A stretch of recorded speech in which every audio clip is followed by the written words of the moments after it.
In the past week, we've seen far-right violence spread across the UK at an alarming rate after 3 girls were killed in a stabbing attack at a Taylor Swift-themed dance class. But this isn't the first time far-right groups in the UK have incited violence and blamed marginalized groups following murders. Back in 2013, the English Defence League, a fascist far-right group, held riots after 2 Islamic extremists killed a British soldier. And then in 2017, jihadist attacks in Westminster, Manchester Arena, and London Bridge led to one of the largest anti-Muslim protests in the UK. Well, this time around, it's not just a single group driving disinformation and spreading hatred.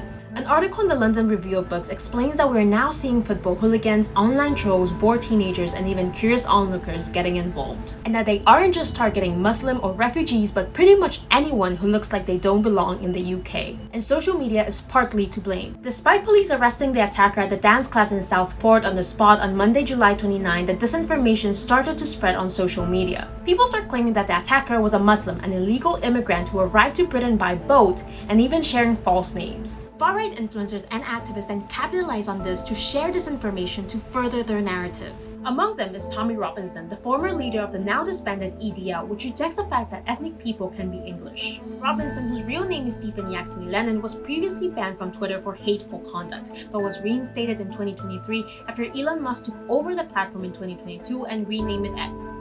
Misogynistic influencer Andrew Tate, who was also banned and later reinstated on X, also said the attacker was an undocumented migrant who arrived on a boat in an X post that went viral before it was taken down. Najat Faraj, the leader of the anti-immigration political party Reform UK, also shared a video on X right after the murder, saying he wondered if the truth is being withheld from us, which he said is a fair and legitimate question. Musk himself shared a post asking UK Prime Minister Keir Starmer why aren't all communities protected in Britain after Starmer released a statement about protecting mosques. It was later revealed the killer is a British national born and raised in the UK to Christian Rwandan parents. But this did not stop far-right mobs, as they had already used Telegram to organize riots and began to take to the streets around the country, setting alight temporary refugee housing and police vans.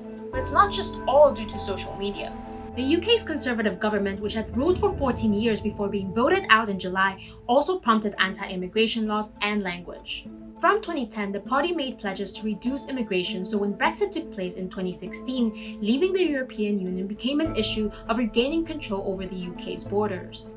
This narrative that England was being invaded was furthered by the right-wing tabloid press, which amplified government messages calling Black Lives Matter and Gaza protests hate marches. The UK's new Labour Prime Minister has condemned the riots multiple times since they began and said those that have participated in this violence will face the full force of the law. More than 400 people have been arrested, with 140 charged, and 5 people have been sentenced between 20 months to 3 years. Follow for more updates on the situation.